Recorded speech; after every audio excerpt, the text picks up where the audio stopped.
Congressman ka, papagalitan mo yung abogado ng gobyerno? Yes. Diba? Ang Medyo kapal ng kakaiba yun. mukha mo, Stella Kimbo. And kaya yung ibang tao ngayon sa Solgen office, hindi ko sinasabi doon na source, medyo dismayado ngayon na bakit mo sila papagalitan. Kung wala kang tinatago, Stella Kimbo, hindi ka dapat matakot na humarap sa April 1, April 2, at saka April 3 na oral argument sa Supreme Court sa Baguio City. Eto patanong lang naming ito, Tono.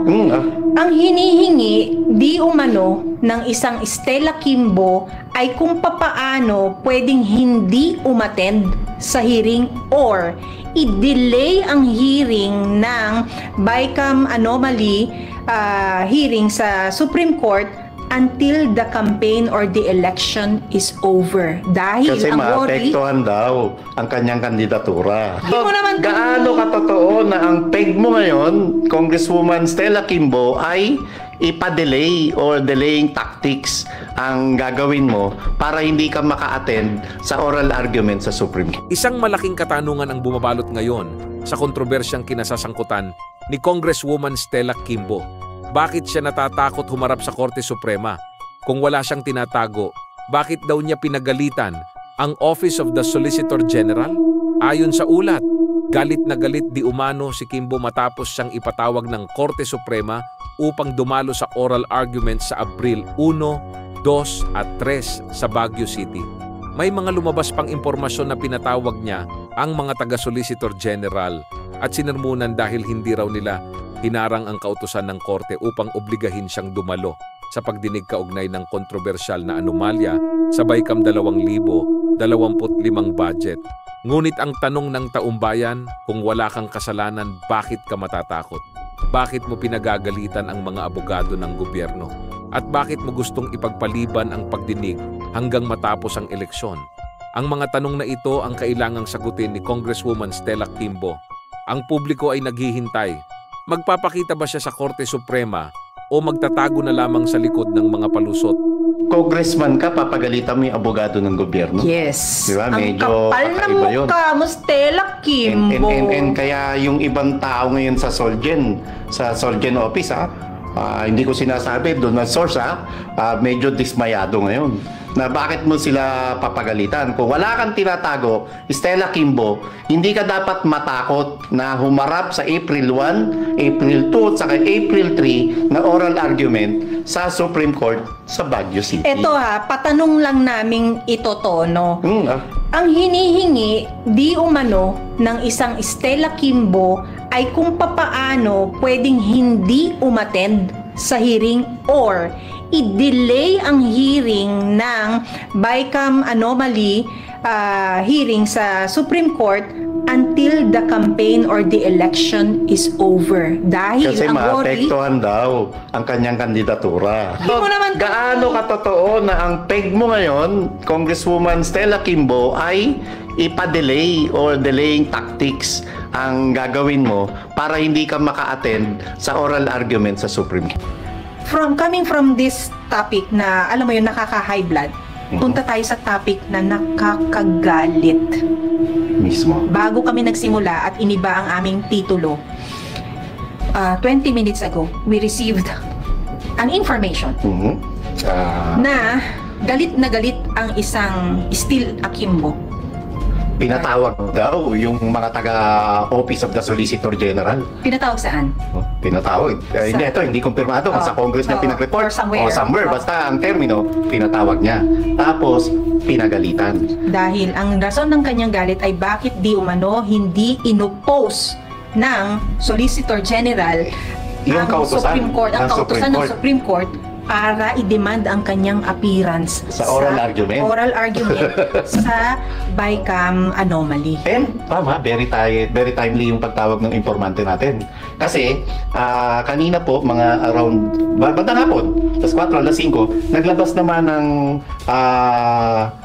istorya ang Philippine News Agency na isang government arm kung saan ay may inihaing ano tawag doon?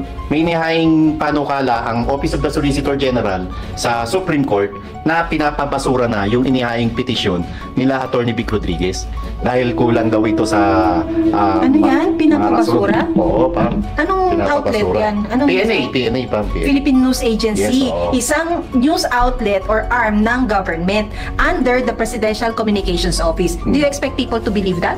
Pero hindi, ang ano nila, ang ina-attribute lang nila yung istorya doon sa inihain ng doon sa kahilingan ng Office of Solicitor General sa Supreme Court na ibasura. So why don't you, if it lacks substance, Marlon, or evidences, Fatal procedural defects and for utter lack of merit. hindi pa nga dinidinig, meron na kayong meron na kayong... Kaya nga sinasabi ko nga, this was posted 3 hours ago Kaya ko sinasabi na medyo timely yung nakuha nating impormasyon. Kasi baka ito na yung sagot ng Solgen dahil baka nga napagalitan sila. Resulta. And medyo daring yun Congressman ka, papagalitan mo yung abogado ng gobyerno. Yes. Diba? Ang Medyo kapal na kakaiba yun. mukha mo, Stella Kimbo. And kaya yung ibang tao ngayon sa Solgen office hindi ko sinasabi doon ng source medyo dismayado ngayon na bakit mo sila papagalitan. Kung wala kang tinatago, Stella Kimbo, hindi ka dapat matakot na humarap sa April 1, April 2 at saka April 3 na oral argument sa Supreme Court sa Baguio City. Ito patanong lang naming itotono. Mm, Ang hinihingi di umano ng isang Stella Kimbo ay kung papaano pwedeng hindi umattend sa hearing or i-delay ang hearing ng BICAM anomaly hearing sa Supreme Court until the campaign or the election is over. Dahil kasi ang worry... maapektuhan daw ang kanyang kandidatura. Yes. So, guys, this is that is a question actually. Stella Kaya Kimbo. katotoo na ang peg mo ngayon, Congresswoman Stella Kimbo, ay ipa-delay or delaying tactics ang gagawin mo para hindi ka maka-attend sa oral argument sa Supreme Court. Pero Marlon, ang isa pang nakakagalit dito is the audacity of of Stella Kimbo na pagalitan ang Solgen and Solgen's office. Para ipatawag mo. At para ipatawag mo at para sabihin na how dare you not oppose Supreme Court's order for my or her presence doon sa hearing na Hindi yan. natin alam ano bang dadaan ba ang budget ng ng Office of the Solicitor General sa APRO. Bakit ganun kakaano, no? Alam mo, yung audacity mo, ganun na lang na Ano ba Tagalog na yung apog mo?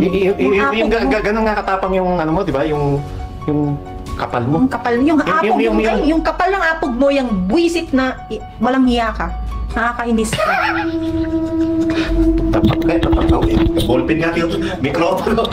Mikropono yung ko And, ano kaya, no? Ano kaya ang gagawin ng Supreme Court sakaling hindi dumating ang isang Congresswoman Stella Kimbo at etong Office of the Solicitor General ngayon kayo magpapahil na ibasura yung inihaing petisyon naka-scheduled na nga ang oral argument. So Hindi Marlon, ang isa pang argument actually is yung hindi pa dinidinig, meron na kayong meron na kayong pag-i-impose na ito, this lacks merit and process something. Kailangan magsalita ang marami, Marlon, dahil lahat gagawin nila, mapigilan lang ang grupo ng Attorney Vic Rodriguez at Congressman Sid Ungab na sumalang dyan at i-expose ang katotohanan. Alam mo yun, Marlon, kasi very specific ang Supreme Court na ipinatawag ang isang Stella Kimbo. And ako maiintindihan ko bakit ngayon nangangatal at